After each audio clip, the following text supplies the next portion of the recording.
సరే అండి, రాష్ట్ర వ్యాప్తంగా సంచలనం అయింది కందుకూరు ఘటనకు సంబంధించి. పవన్ కళ్యాణ్ గారిని ఒక దోషిలాగా మాట్లాడుతున్నారు.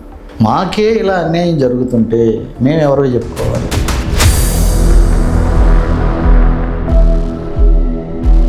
ఫోటో షూట్ కోసం తిరిగారు దివిసేం అని చెప్పి మరి వైసీపీ చెప్తుంది.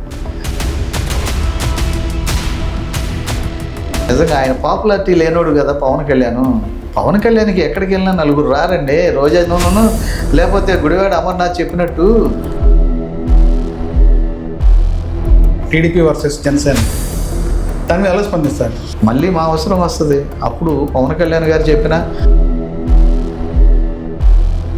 15 ఏళ్ళు మేము ఇబ్బంది వచ్చినా ఓర్చుకోవాలి మనం. ఏనండి మా పవన్ కళ్యాణ్ని డిమోట్ చేస్తున్నారు, ఫోటోలు తీస్తున్నారు కార్యకర్తలు. మాకున్న ఒక్కగానొక్క దిక్కు పవన్ కళ్యాణ్. ఆ పవన్ కళ్యాణ్ బాగుండాలి, పవన్ కళ్యాణ్ బతికుండాలి. సరే అండి, చిరంజీవి గారు ఏదైతే సైబర్ పోలీస్ స్టేషన్లో కంప్లైంట్ ఇవ్వడం జరిగింది, నా పైనటువంటి కొంతమందిని ఫోటోలు డీ ఫోటోలు చేసి మార్ఫింగ్ చేసి వెబ్సైట్లో పెట్టి అసభ్యంగా పెడతారని చెప్పి ఫిర్యాదు చేశారు. దాని మీద కోర్టు కూడా యాక్షన్ తీసుకోమంది. అయినా కూడా దయా చౌదరి అనే వ్యక్తి ఇప్పటికి కూడా ఈరోజు స్టిల్ కూడా చెప్పడానికి కూడా చాలా అసహ్యంగా ఉన్నటువంటి పదాలతో ఫోటోలతో మార్కింగ్ చేసి పోస్టులు పెడుతున్నారు. ఎలా స్పందిస్తారు? ఇది కూటమిలో విభేదం రావాలండి.